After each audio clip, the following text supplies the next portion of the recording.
So it is logical कि हम सबसे पहले देखें कि पढ़ाई कैसे की जाती है बिफोर स्टडिंग। तो पढ़ाई करने के लिए मेरे पास एक बहुत बढ़िया तरीका है, तरीके हैं इवेंचुअली मैंने बहुत बढ़िया तरीके से आपके लिए प्रिपेयर करा है, एक स्टेप बाय स्टेप अप्रोच जिससे हम सीखेंगे पढ़ाई कैसे करी जाती है। तो इस वीडियो में हम ये सारी की सारी चीज़ें कवर करेंगे, जैसे स्टडी का पर्पस क्या होता है, हम पढ़ाई क्यों करें। उसके बाद हम अगला क्वेश्चन देखेंगे, अगली चीज़ें देखेंगे कि कैसे थोड़ा थोड़ा ग्रो करना इम्पोर्टेंट है। उसके बाद कैसे पढ़ाई एक्चुअली में की जाती है, क्यूरोसिटी और इंटरेस्ट, हम कैसे अपने पैशन को फॉलो कर सकते हैं, कंसिस्टेंसी का इम्पोर्टेंस क्या है। उसके बाद में यहाँ सेकंड सेक्शन में हम प्रॉपरली देखेंगे कि पढ़ाई एक्चुअली में कैसे की जाती है। ऊपर तो हम डिस्कस कर रहे थे कि पढ़ाई क्यों करी जाती है, नीचे डिस्कस करेंगे हम कि कैसे की जाती है, जिसमें हम देखेंगे कि गोल्स को सेट करना, उसके बाद अपने समय को डिवाइड करना छोटे छोटे सेशंस में, फिर नोट्स कैसे लेना है। ये सारी की सारी चीज़ें हैं जो मैंने बताई हुई है। स्टेशनरी एक बहुत इंपॉर्टेंट चीज़ है, बच्चों को पता ही नहीं रहता कि अलग अलग स्टेशनरी का यूज़ क्या होता है, तो स्टेशनरी का यूज़ करना भी हम सीखेंगे। उसके बाद हम देखेंगे कि एक्चुअली में हाउ टू लर्न, मतलब ये सारी जो इसके ऊपर की बातें थी, ये तो एक तरीके से हो गया कि आपकी प्रिपरेशन हो रही थी, बट अब हम देखेंगे कि एक्चुअली में पढ़ाई कैसे की जाती है। तो ये है एक्शन, ऊपर था प्रिपरेशन और यहाँ ये वाला पार्ट है एक्शन। उसके बाद मैं एंड करूँगा एक इम्पॉर्टेंट मैसेज से, जो कि है ये, हम स्टार्ट भी लाइफ से करेंगे और एंड भी लाइफ से करेंगे। तो देखो स्टार्ट करते हैं। सबसे पहला पॉइंट आता है, हम पढ़ाई करें क्यों, पर्पस क्या है स्टडी करने का। तो सिंपल है, सबसे पहली चीज़ तो हमको दुनिया समझ में आनी चाहिए कि हमारे आसपास चीज़ें हो कैसे रही है। मैं आपसे बात कर रहा हूँ, आप मेरे से बात कर रहे हो। उसके बाद हम देखते हैं कि किस टाइप से अलग अलग चीज़ें हो रही है, जैसे ये फ्लावर है, इतना सुंदर कैसे दिख रहा है, कैसे फ्लावर्स ग्रो होते हैं, लाइफ कैसे चल रही है। तो इवेंचुअली पहला गोल तो हमारा यही होता है कि हम ये सीखते हैं कि दुनिया कैसे चल रही है। इसके बाद होता है कि जब हम जीते हैं लाइफ में, तो अलग अलग प्रॉब्लम्स आती हैं हमारी लाइफ में, और उन प्रॉब्लम्स का सॉल्यूशन कैसे निकाल सकते हैं हम, इसलिए हम पढ़ाई करते हैं। कुछ स्किल्स डेवलप करते हैं ताकि हम इवेंचुअली सरवाइव कर पाए लाइफ में। ये सारे के सारे बेसिक रीजंस होते हैं जिसकी वजह से हम पढ़ाई कर रहे हैं। अब पढ़ाई का मतलब ये नहीं होता है कि आपने रट्टा मार लिया। पढ़ाई का मतलब ये होता है कि आप कुछ स्किल सीख रहे हो, जो आप लर्न कर रहे हो ताकि आप उसको अप्लाई कर पाओ। कहाँ? यहाँ पे सॉल्विंग प्रॉब्लम में, अंडरस्टैंडिंग वर्ल्ड। तो स्किल हमारा फर्स्ट चीज़ है। स्किल को हम सीखते हैं, सीखने के बाद में हम ये प्रॉब्लम सॉल्व करते हैं, और ये प्रॉब्लम सॉल्विंग हमको लाइफ में हेल्प करती है। तो इतना सेक्शन पॉज करके पढ़ लो। एक सार इस सेशन का यही है कि पढ़ाई क्यों करी जाती है, क्योंकि हमको प्रॉब्लम सॉल्व करना है। और पढ़ाई करने का मतलब क्या है, यहाँ लिखा है, learning is not just memorisation.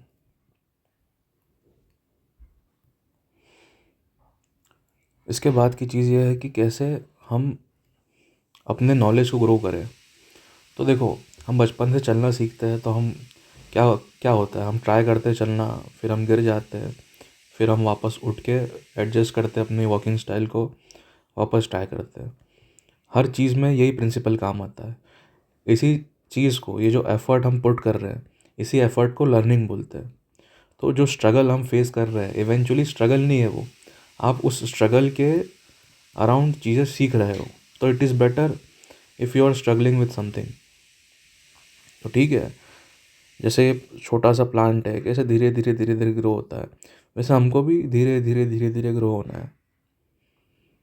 और चैलेंजेस, जैसे हर एक पर्सन की लाइफ में कुछ ना कुछ छोटे छोटे बड़े बड़े चैलेंजेस होते हैं। चैलेंजेस अच्छे हैं, चैलेंजेस के बिना मज़ा ही नहीं आएगा लाइफ में। जैसे यहाँ एक एग्जांपल दिया है मैंने कि कैसे गेम्स में चैलेंजेस नहीं हो तो फिर गेम्स खेलने का मज़ा ही नहीं होता। वैसे हमारी लाइफ में जो चैलेंजेस है उनको एज अ गेम लेना है। फॉर एग्ज़ाम्पल आप फिज़िक्स कर रहे हो, केमिस्ट्री कर रहे हो, मैथ्स कर रहे हो या और कुछ सब्जेक्ट सीख रहे हो, take it as a challenge कि ये प्रॉब्लम है, चैलेंज है, इसको सॉल्यूशन कैसे करना है। और हर एक चीज़ को अगर आप चैलेंज के हिसाब से देखोगे, मिशन के हिसाब से देखोगे और उनको छोटे छोटे पार्ट्स में डिवाइड करके देखोगे तो आपको लगेगा कि यार कितना ईजी है। ये मैं आगे एक्सप्लेन करूँगा कि मैं कहना क्या चाह रहा हूँ। बाकी पॉज करके इस चीज़ को भी पढ़ लो, ठीक है। तो इस सेशन में मतलब इसके बाद वाला जो पार्ट है वहाँ पे हम फोकस करेंगे पढ़ाई कैसे की जाती है। इसमें मैंने बेसिकली आपको एक छोटा सा वो दे दिया है, ट्रेलर टाइप का। तो मैंने शुरू में ये बोला था कि लर्निंग, सीखना या पढ़ना एक स्किल होता है, ठीक है।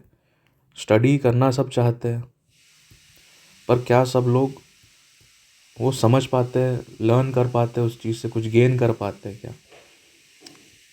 ये सारी चीज़ें हैं। तो ये जो स्किल है, लर्निंग की स्किल, वो धीरे धीरे डेवलप होती है। जैसे कोई स्पोर्ट्स खेलना चालू करता है तो 1 या 2 साल बाद एक लेवल तक पहुंच पाता है जहाँ उसको स्पोर्ट्स खेलते आ जाता है। या कोई म्यूज़िक बजाता है तो वो बहुत प्रैक्टिस करता है, उसके बाद जाके उसको एक इंस्ट्रूमेंट पे मास्टर बन जाता है उस इंस्ट्रूमेंट का। ओके, तो पढ़ लो इस पार्ट को भी।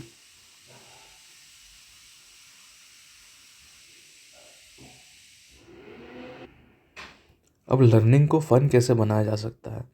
तो लर्निंग को फ़न ऐसे बनाया जा सकता है कि आप हर एक चीज़ को क्वेश्चन करो कि ये क्यों हो रही है, कैसे हो रही है। यही तो मज़ा है।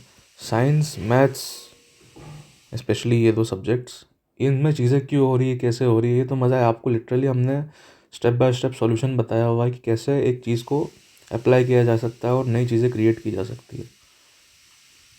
तो ये सारी जो चीज़ें हैं, इस वजह से हमारे अंदर एक क्यूरोसिटी और इंटरेस्ट जो पैदा होता है, उस इंटरेस्ट को और एनहांस कर देती है अगर आपको प्रॉपरली पढ़ते आ जाए।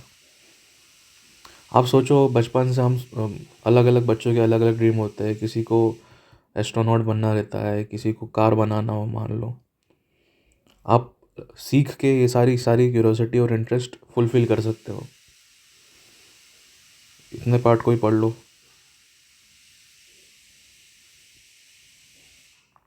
ओके, अब कंसिस्टेंसी एक इम्पॉर्टेंट चीज़ है, ठीक है। सबसे इम्पोर्टेंट पॉइंट मैं अगर बोलूँगा तो ये लास्ट पॉइंट है, बट सबसे इम्पोर्टेंट पॉइंट है कंसिस्टेंसी। देखो, एक दिन में आप सब कुछ पढ़ नहीं पाओगे, इसलिए धीरे धीरे धीरे धीरे पढ़ो, ठीक है। ये जैसे मैंने यहाँ सारे मैंने लिखा ही हुआ है सारे के सारे पॉइंट्स, तो आप इन सबको देख सकते हो कि किस टाइप से हम पढ़ते हैं। ये बड़ा डिटरमाइन करता है कि हम कुछ सीख रहे हैं कि नहीं सीख रहे। और उसमें सबसे बड़ा फैक्टर होता है कंसिस्टेंसी का। मतलब क्या? मतलब ये कि आप अगर रोज़ पढ़ रहे हो थोड़ा थोड़ा, मान लो रोज़ 1 घंटे पढ़ रहे हो आप मैथ्स, ठीक है, तो इवेंचुअली ओवर अ ईयर आप 300 आवर्स, फॉर एग्जांपल 300 दिन में आप 300 घंटे पढ़ पाओगे मैथ्स। ऐसे कैसे हर सब्जेक्ट्स को अगर हम देखें तो आपको ये नहीं करना है कि मैं आज कितना ज़्यादा पढ़ रहा हूँ। आपको ये छोटे छोटे डॉट्स बनाने हैं कि मैंने आज के दिन इतना पढ़ा, अगले दिन इतना पढ़ा, इतना पढ़ा।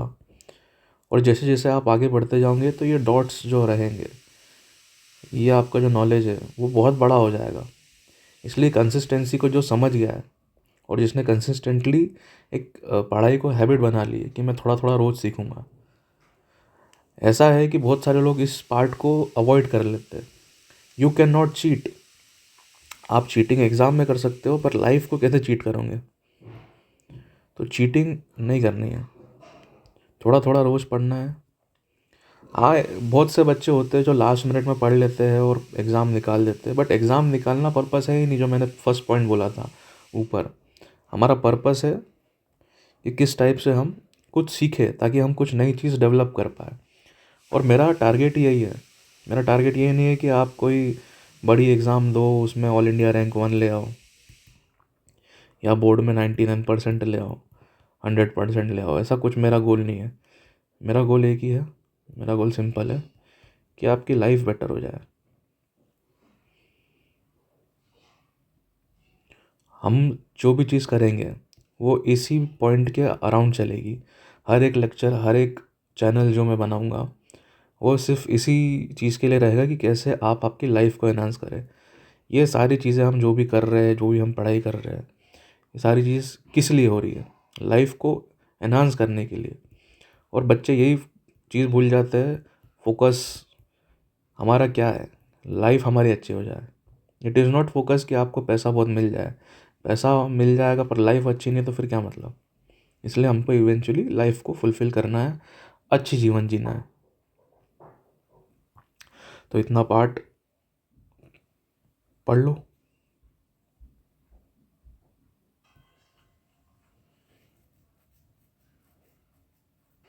ओके, तो नेक्स्ट पार्ट में चलते हैं। अब ये आ गया इम्पोर्टेंट पॉइंट। हम ये पढ़ने आए थे कि पढ़ाई करते कैसे हैं। तो देखो, हाउ टू स्टडी का बड़ा सिंपल सा वो है तरीका। सबसे पहली चीज़ तो मैं इसको हटा देता हूँ और अब अपन मेन चीज़ पे आ जाते हैं, वो है हाउ टू स्टडी। तो देखो, सबसे पहली चीज़ तो ये है कि अभी तक तो हमने देख लिया कि वाई टू स्टडी, पढ़ाई करें क्यों। और अब देखेंगे हम हाउ टू स्टडी। तो एक सिंपल प्रोसीजर है, मैं बोलूँ क्या प्रोसीजर है, कि सबसे पहले हम अपने गोल्स को सेट करते हैं। जैसे ये सारी की सारी जो पॉइंट्स मैं लिखने वाला हूँ, ये इवेंचुअली आपको हर एक जगह पे इसकी अलग अलग एप्लीकेशन कर सकते हो।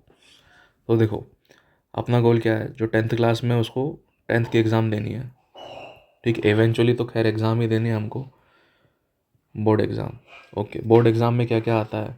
ये सारे के सारे चैप्टर्स आते हैं, ठीक है। ये सारे के सारे चैप्टर में पहला चैप्टर क्या है? तो मान लो फिज़िक्स का पहला चैप्टर है लाइट, ठीक है। अब लाइट चैप्टर में और क्या है? तो लाइट चैप्टर को दो पार्ट में डिवाइड किया है, रिफ्लेक्शन और रिफ्रैक्शन, ठीक है। मैं इसको ऐसे बता देता हूँ। ये रिफ्लेक्शन हो गया मिरर से, और ये रिफ्रैक्शन हो गया। इस टाइप से दो चैप्टर डिवाइडेड है।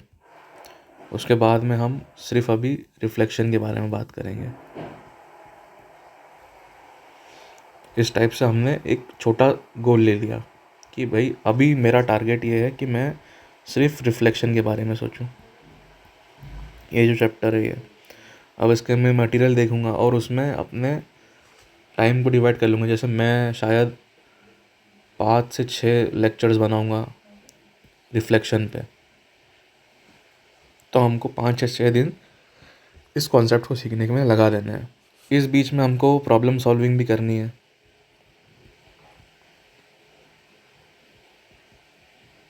तो जो मेरी इतनी बड़ी प्रॉब्लम थी कि मेरे को बोर्ड की एग्ज़ाम देना है, उसको मैंने फर्दर डिवाइड करते करते एक पॉइंट पे ले आया जहाँ पे अब मेरा गोल है कि मैं ये लेक्चर देखूँ। जैसे डे 1 का लेक्चर है, उसके बाद ये मान लो आपने आधा घंटे का लेक्चर देखा, आधे घंटे के लेक्चर्स होंगे मेरे, ठीक है। उसके बाद में मैं आधा घंटा प्रॉब्लम सॉल्व करता हूँ। ये हो गया मेरा एक सब्जेक्ट कंप्लीट। 1 घंटे में एक सब्जेक्ट मैंने आज का काम कर दिया। एक मैंने डॉट बना दिया है, ठीक है। तो आज का डॉट कंप्लीट। तो आप एक कॉपी ले लो और कॉपी को मेंटेन करके चलो। ये कॉपी में जो जो डॉट्स बनाते जाऊंगा, मैं देखते जाऊंगा कि ठीक है मेरा चैप्टर 1 का डॉट कंप्लीट हो गया। ऐसा करते करते चैप्टर 2, 3, 4, 5, 6 आप ये सारे के सारे डॉट्स को फिर कनेक्ट कर पाओगे।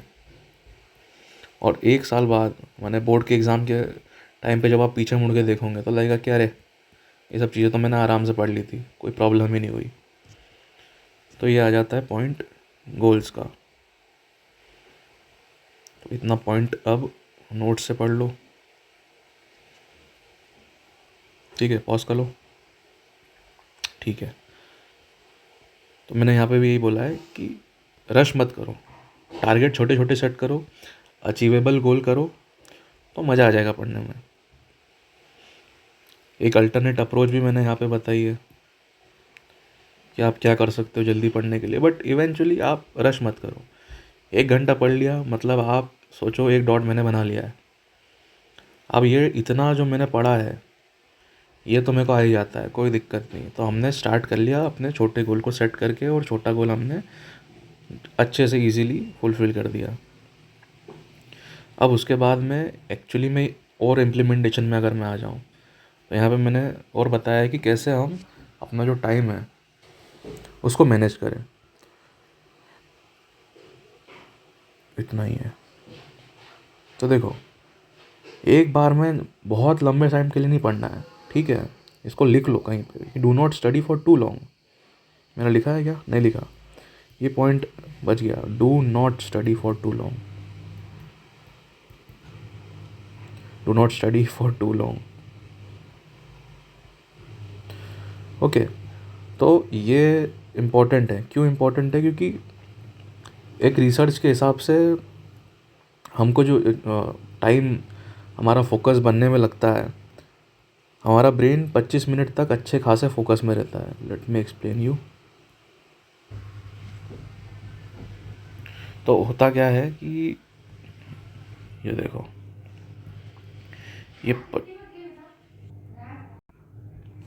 तो 25 मिनट जो है, अपन ने 25 मिनट का टाइम सेट कर दिया। ये ग्राफ बनाते आता है कि नहीं आता? बहुत से बच्चों को ग्राफ पढ़ते भी नहीं आता, बनाते भी नहीं आता। देखो, कुल मिला के ये है मेरा फोकस और ये है टाइम। ऊपर मतलब ज़्यादा फोकस, नीचे मतलब कम फोकस, पीछे मतलब कम टाइम, आगे मतलब ज़्यादा टाइम। तो देखो, मैं एक्सप्लेन करता हूँ।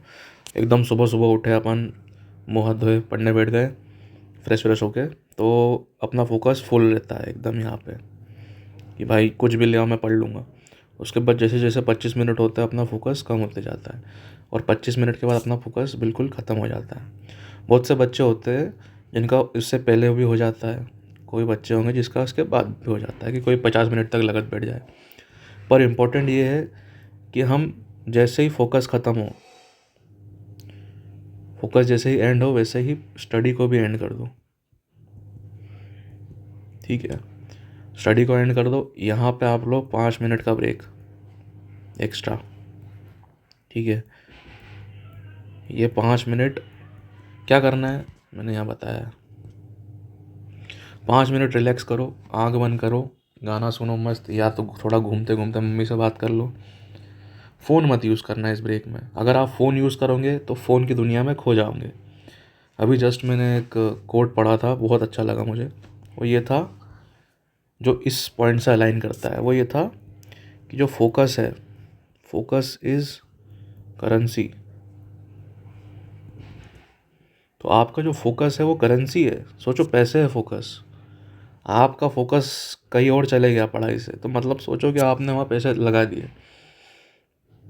तो यही सोचो कि यार मैं फोकस मेरा जो जहाँ लगा रहा हूँ, क्या वो काम का है? मैं दिमाग अपना मोबाइल में लगा रहा हूँ, मैं अपना पूरा का पूरा फोकस फ़ोन पे लगा रहा हूँ, मतलब मैं पैसा दे रहा हूँ एक तरीके से। अब अपने टाइम की वैल्यू लिख लो कि मेरा हर सेकंड 100 रुपये का है, और सोचो कि आप कितना टाइम वेस्ट कर रहे हो, कितना पैसा वेस्ट कर रहे हो। मेरे एक फ्रेंड की कहानी याद आ गई, मैं बता देता हूँ। मेरे फ्रेंड का एक फ्रेंड था, वो क्या करता था कि बड़ी अजीब कहानी है, बट वो 10 रुपये का नोट लेता था। अगर उसने पढ़ाई करी तो ठीक है, गले में डाल देता था। अगर उस दिन उसने पढ़ाई नहीं करी तो वो उसको फाड़ देता था। मैं तो ये करने का बोल नहीं रहा हूँ, बट मैं ये बोल रहा हूँ कि जस्ट थिंक, आप दिमाग में सोचो, लॉजिकली सोचो कि ये इस टाइप से आपका सेट हो जाए ब्रेन। ठीक है, तो ये पढ़ लो पॉज करके।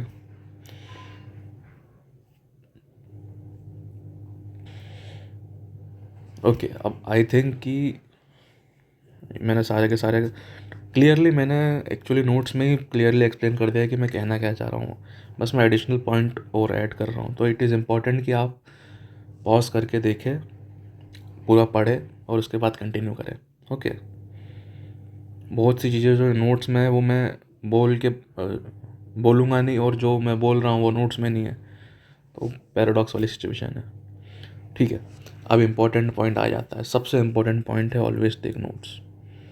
देखो, इतनी देर से आप मेरी बात सुन रहे हो, बहुत बढ़िया, मज़ा आ रही है, अच्छा लग रहा है, बट आप ये भूल जाओगे। ठीक है, आपके साथ कल तक या परसों तक आपकी मेमोरी से सब कुछ गायब हो जाएगा। ये जो मोटिवेशन थोड़ा सा आएगा इस वीडियो को देख के कि अरे अब तो पढ़ते आ जाता है, पढ़ लेता हूँ, ये मोटिवेशन ख़त्म हो जाएगा। क्यों? क्योंकि दिमाग ही ऐसा बना है कि हम नई चीज़ें जब देखते हैं तो पुरानी चीज़ें भूल जाते हैं। ठीक है, मोटिवेशन की स्पेलिंग शायद गलत है, बट ओके। तो भूले नहीं, इसलिए हम हमेशा नोट्स लेते हैं। मैं जब स्कूल में था तो क्या करता था कि अपने साथ में एक पेन और पेपर लेके चलता था।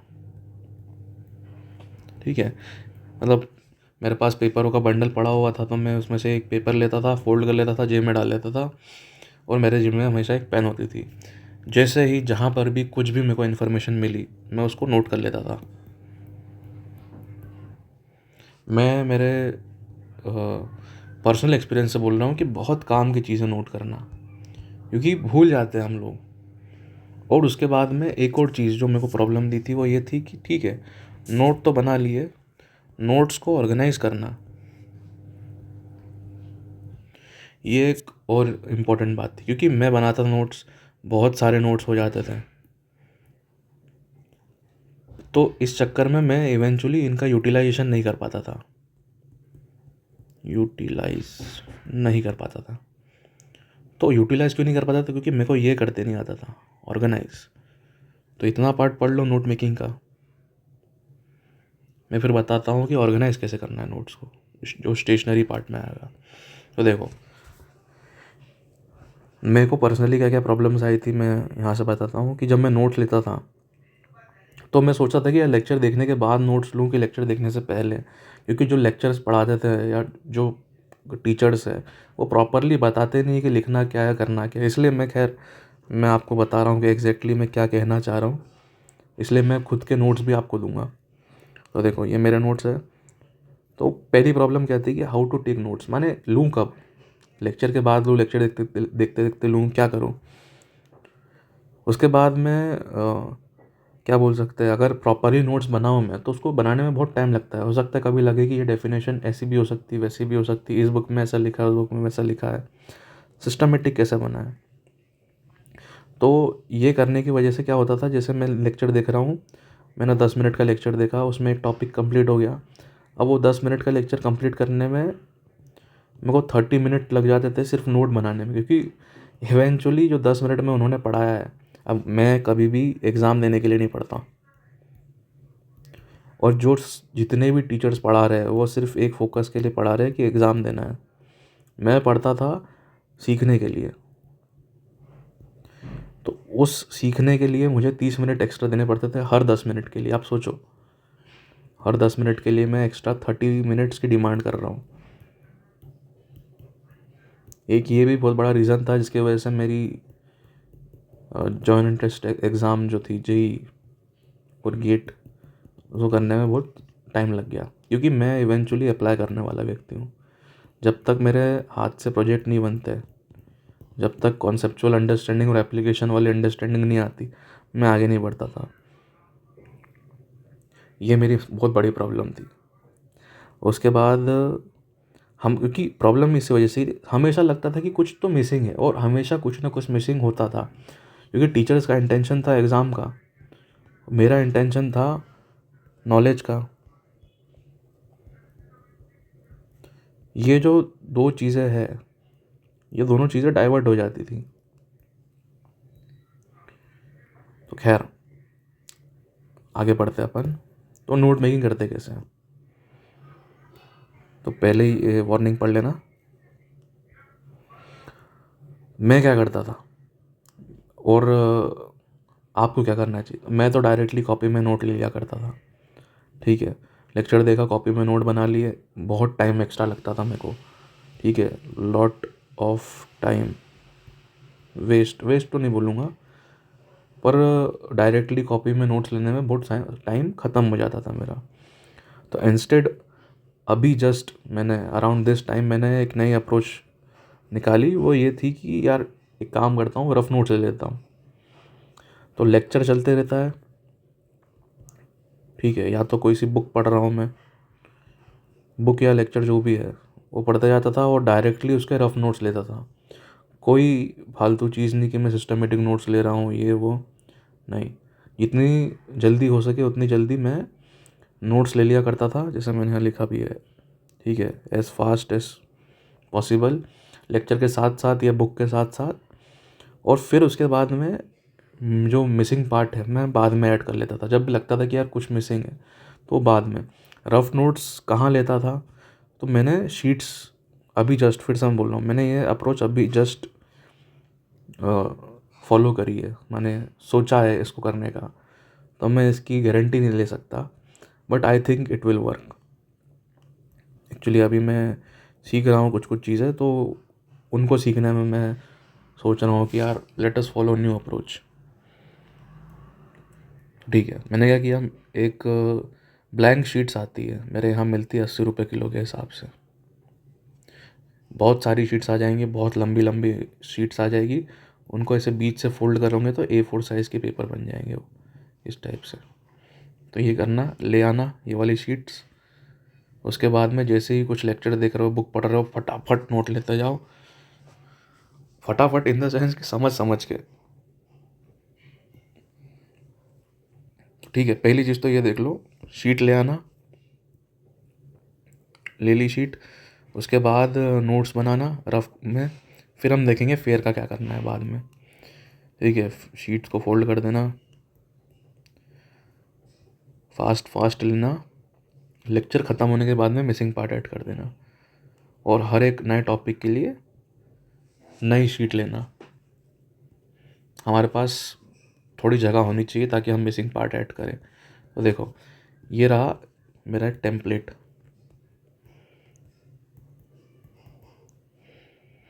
तो सबसे पहले रेफरेंस ऐड करना, उसके बाद सोर्स की इन्फॉर्मेशन होनी चाहिए, जैसे book name, page number, teacher का नाम, यूट्यूब का नाम, जहाँ से भी आपका सोर्स आया इन्फॉर्मेशन का, उसको हमने ऊपर लिख दिया है रेफरेंस में, छोटी सी जगह पे।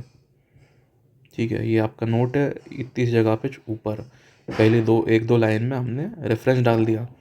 उसके बाद पूरा का पूरा आपके पास पार्ट पड़ा रहता है जहाँ पे आप नोट ले सको। अब जैसे आप कोई बुक पढ़ रहे हो या टीचर का एक्सप्लेनेशन आपने किसी टॉपिक में लिया, तो आपने सबसे पहले हेडिंग लिख दी कि हाँ ये हेडिंग है। इसके बाद में आप की पॉइंट लिख दो ये पिंक वाले सेशन में, मतलब ये सबसे लंबा सेशन होगा आपके नोट्स का। लगभग मान लो कि ये 2 लाइन का है, ये लास्ट की 5 लाइन का है, और बाकी बची हुई लाइन इस सेक्शन के लिए, पिंक वाले के लिए। तो अब करना कैसे नोट्स, तो एज इट इज़ मत लिखो सारी की सारी चीज़ें, अपने शब्दों में समझाओ, अपने आप को समझाओ, ऐसे समझो कि किसी 10 साल के बच्चे को समझा रहे हो, और प्यार से लिखो, डायग्राम्स अच्छे से बनाओ, हर चीज़ को प्रॉपरली करना है। ये जो नोट्स है, हम सिर्फ उनकी चीज़ को कॉपी नहीं कर रहे, ठीक है, हम नोट्स ले रहे हैं। तो समराइज़ करना बहुत इंपॉर्टेंट है अपने हिसाब से चीज़ें, ठीक है। मैं बहुत ज़्यादा एम्फेसिस डाल रहा हूँ इस चीज़ पे, ये स्टार वाला पॉइंट है।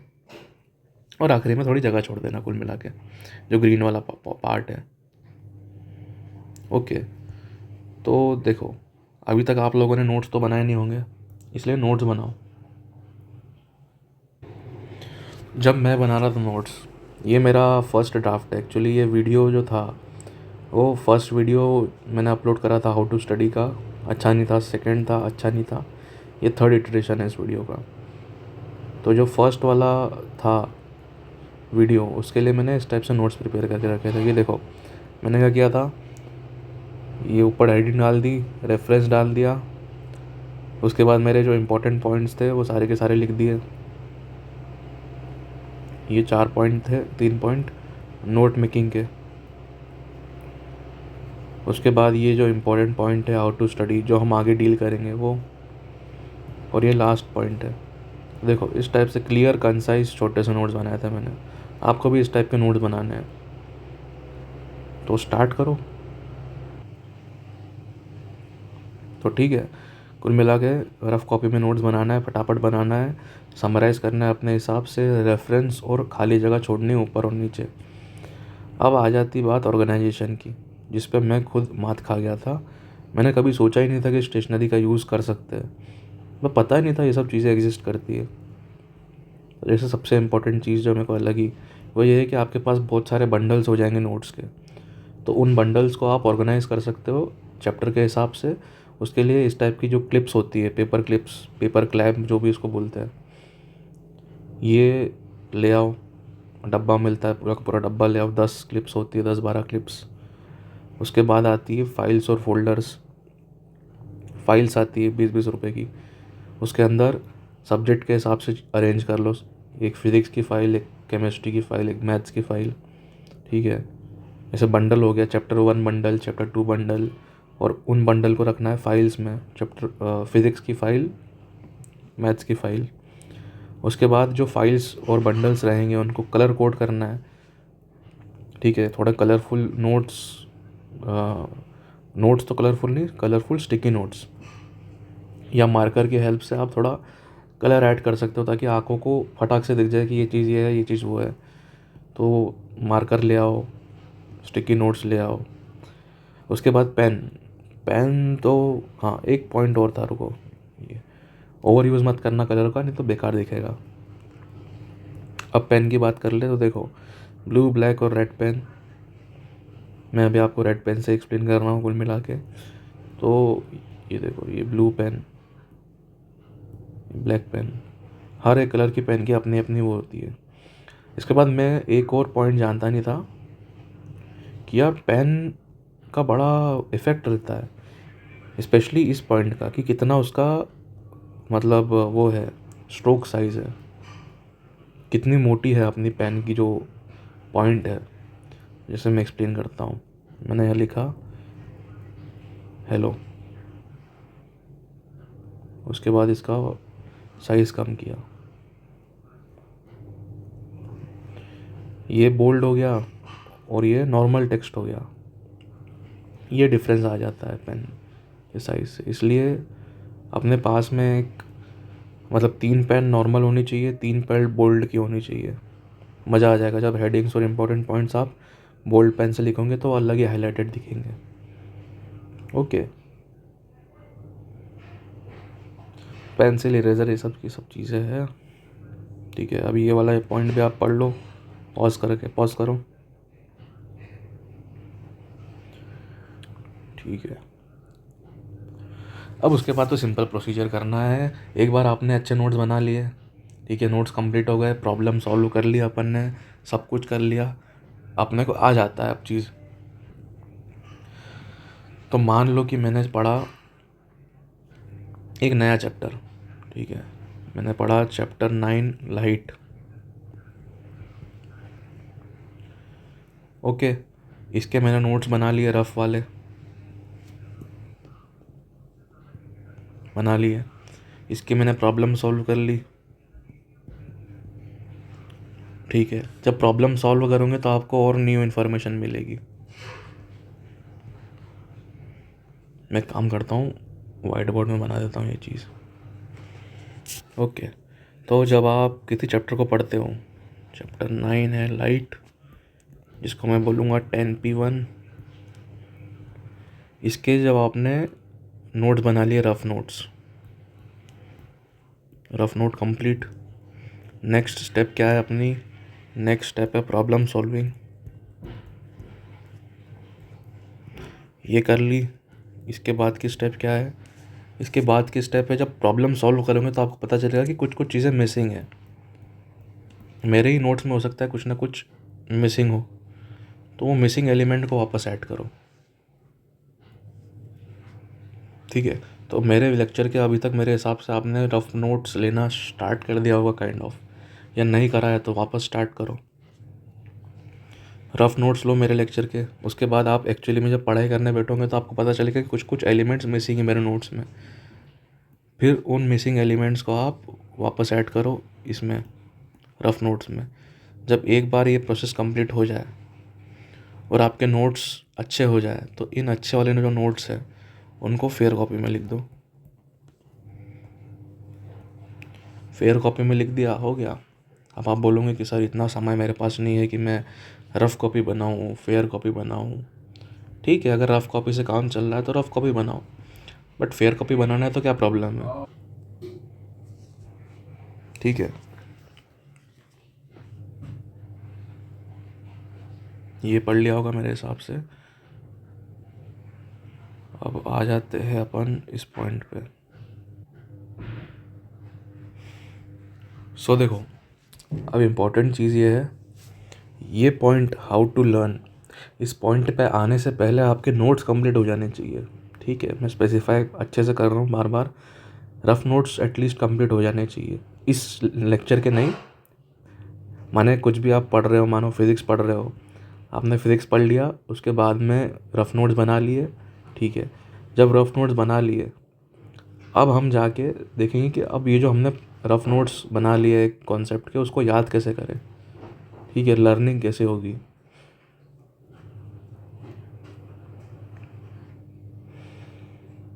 तो सबसे पहले तो हमको चेक करना है कि हमको जो भी चीज़ हमने अभी तक पढ़ी है, लेक्चर देखा है या किताब पढ़ी है, नोट्स बना लिए है, तीनों केस में हमने जो लिखा हुआ है हमको याद है कि नहीं है। तो वो कैसे पता करें, तो देखो इस मेथड को बोलते हैं एक्टिव रिकॉल मेथड।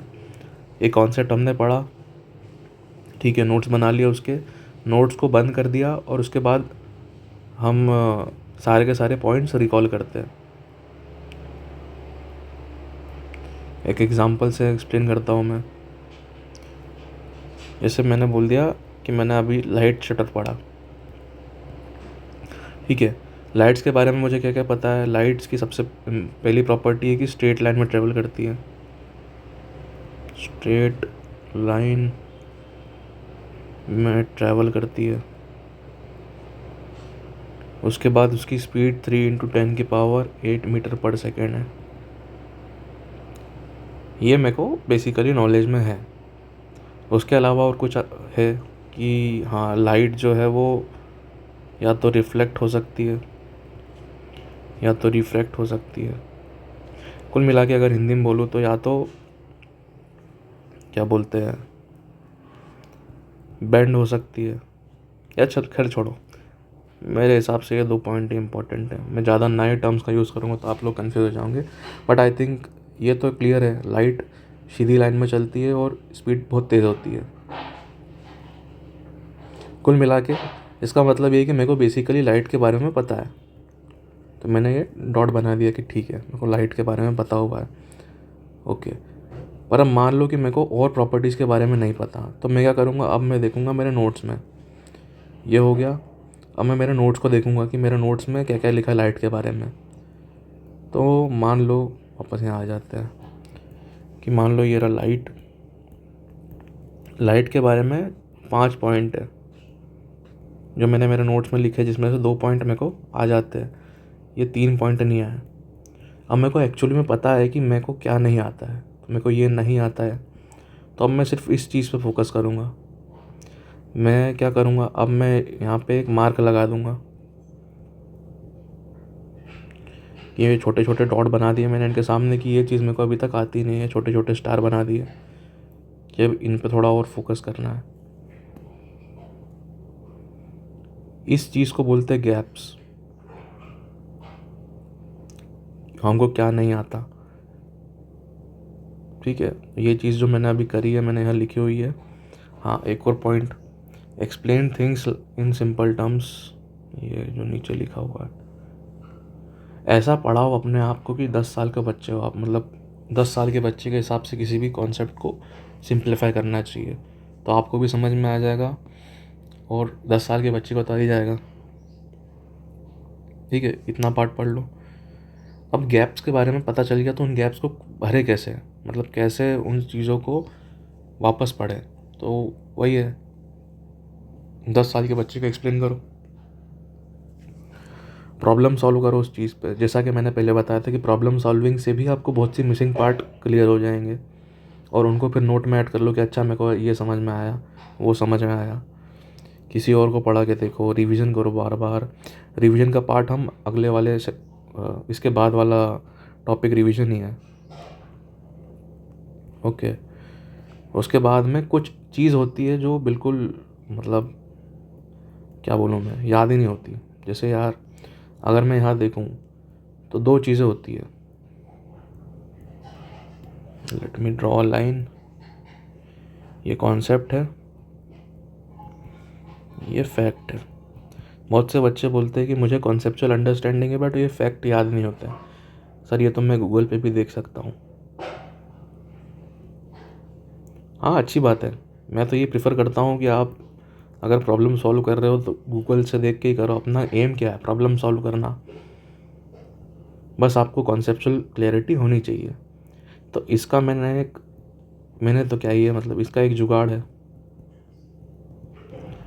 तो उसके लिए मैंने आपको एक स्टोरी सुनाई है जो मैं खुद बचपन में करता था। तो GTA सैन एंड्रियास खेलते थे हम लोग, और उसमें पासवर्ड थे, उस चीट कोड्स थे मतलब। तो उन चीट कोड से गाड़ी आ जाती थी, पुलिस हट जाती थी। तो हमने क्या किया था, मेरे CPU पे मैंने ये चिपका दिया था, इस टाइप का एक चिट चिपका दी थी जिसमें मैंने कार ड्रॉ कर दी थी और पुलिस ड्रॉ कर दिया था।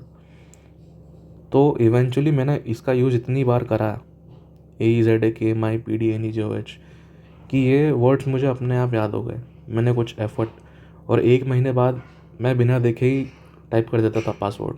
मेरा छोटा भाई भी बिना देखे ही। तो ये सारी की सारी चीज़ें कैसे याद हुई? बार बार यूज़ करके। तो आपको यही करना है। क्या करना है? फैक्ट्स को मेमोराइज़ करना है। कैसे? उनका यूज़ फ्रीक्वेंटली कर करके। फ्रीक्वेंटली कब होगा यूज़? आप गेम तो खेल नहीं रहे हो, आप कर रहे हो प्रॉब्लम सॉल्व। क्वेश्चन जितने लगाओगे उतनी जल्दी ये सारी की सारी चीज़ें याद हो जाएगी। तो अपने दीवार पे जब भी कोई फैक्ट आए वैसे उसको चिपका देना दीवार पे, जैसे मैंने इसको चिपकाया था। उसके अलावा और भी बहुत सारे जुगाड़ होते हैं जिनके बारे में आप चैट जीपीटी से पूछ सकते हो। बहुत सी चीज़ें हैं जो अलग अलग है, उनको याद करने के अलग अलग तरीके होते हैं। ओके, तो इतना पार्ट पढ़ लो।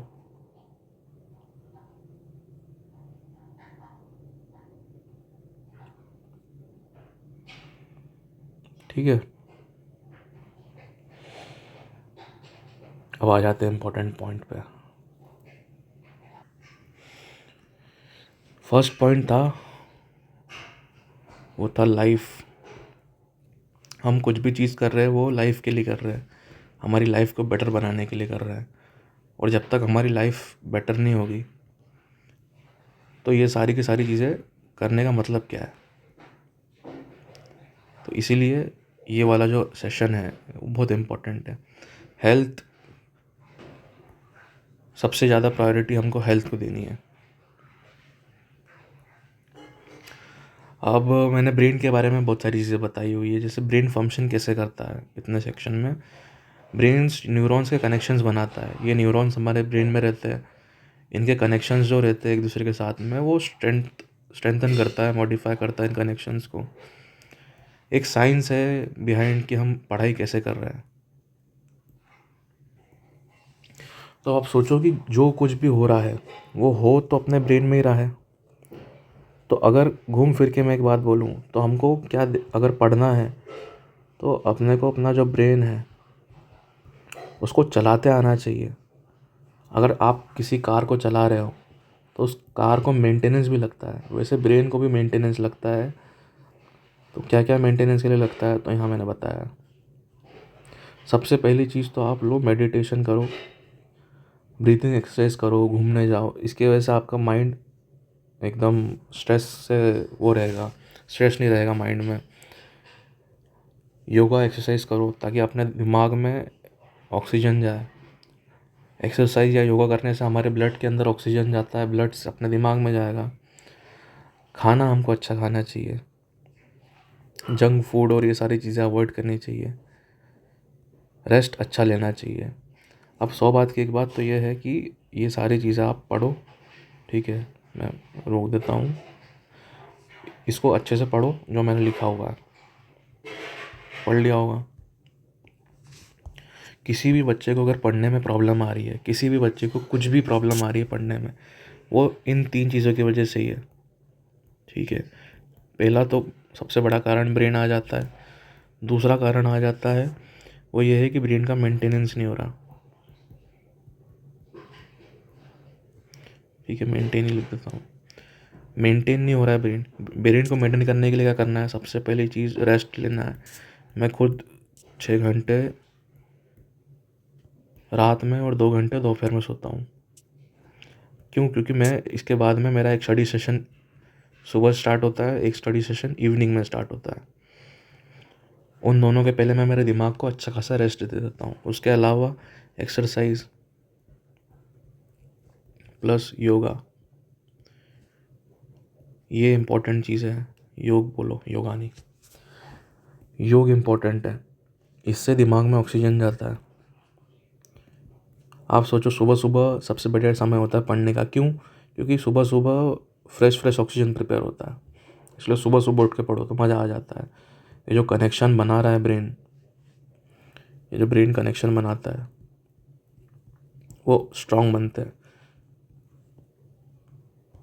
तो कुल मिला के सारी की सारी चीज़ें जो है वो इन्हीं चीज़ों पे रिवॉल्व कर रही है। अगर आपकी पढ़ाई अच्छे से नहीं हो रही, फोकस नहीं बन पा रहा है, ये 4 है रीज़न। बार बार इन रीज़न को आके देखो, देखो आपकी प्रॉब्लम कहाँ है। ओके, तो लास्ट में यही है कि आने वाले समय में एजुकेशन सिस्टम हो या हम कैसे पढ़ाई कर रहे हैं, कैसे लाइफ को जी रहे हैं, ये सारी की सारी चीज़ें चेंज होने वाली है। स्पेशली इंडिया में ये चीज़ें अभी बहुत ज़्यादा, हम अभी तक अंग्रेज़ों का सिस्टम फॉलो कर रहे हैं। तो ये जो ब्रिटिश छोड़ के गए थे हमारे लिए और उस चीज़ को फॉलो कर रहे हैं, धीरे धीरे जैसे ही हमारा टेक्नोलॉजी बढ़ती जा रही है वैसे वैसे लोग कनेक्ट होते जा रहे हैं और अलग अलग चीज़ों के सॉल्यूशन आते जा रहे हैं। और सबसे इम्पोर्टेंट चीज़ जो है वो यही है कि help other and seek help. क्योंकि हम कम्युनिटी में आज ऑनलाइन कम्युनिटी किसी भी ज्वाइन कर सकते हैं। आप मान लो कि C++ सीख रहे हो, चलो ये ज़्यादा बड़ा एग्जांपल हो गया। आप मान लो फिज़िक्स पढ़ रहे हो, ओके, तो आप फिज़िक्स में जो भी पढ़ रहे हो, एक आजकल ऑनलाइन कम्युनिटी बन जाती कि सारे के सारे लोग जिनको फिज़िक्स अच्छा है लगता है वो अपनी कम्युनिटी बना लेते हैं, डिस्कॉर्ड में बना लेते हैं या अलग अलग जगह पे। आज आप किसी भी प्रोफेसर से बात कर सकते हो ट्विटर पे जाके, आज आप किसी से भी कनेक्ट हो सकते हो। ये चीज़ पहले नहीं थी और इसलिए फ्यूचर में कनेक्टिविटी बढ़ती जाएगी, अच्छे लोग दूसरे अच्छे लोगों की हेल्प करेंगे और यही चीज़ हमको भी करना है। कोई हमसे हेल्प मांगे उसकी हेल्प कर दी, हमको किसी से हेल्प चाहिए उससे हेल्प मांग ली। तो ये जैसे ही हम कोलैबोरेशन पे जाएंगे, ठीक है, जैसे ही हम कोलैब करेंगे तो इनोवेशन और ज़्यादा बढ़ जाएगा। और यही है फ्यूचर लर्निंग का। ChatGPT और अलग अलग AI है, इनके साथ टाइम पास मत करो कि मैं उसको गलत साबित कर रहा हूँ, मैं उससे लड़ाई कर रहा हूँ, मैं उससे कुछ गलत काम करवा रहा हूँ। नहीं, ChatGPT और दूसरे AI इतने आज कैपेबल है कि आपको कुछ भी सिखा सकते हैं, इसलिए उनसे पॉजिटिवली हेल्प लो। ओके, तो ये था हमारा सेशन कि कैसे पढ़ाई करते हैं। बाकी तो क्या है, रिलैक्स रहो, थोड़ा थोड़ा पढ़ो, नोट्स ले लो इसके अच्छे से। बहुत बड़ा हो गया है, नहीं तो मैं एक बार रिवीजन भी करवा देता हूँ वीडियो। ओके, तो बाय बाय, जय हिंद, जय भारत, जय श्री राम।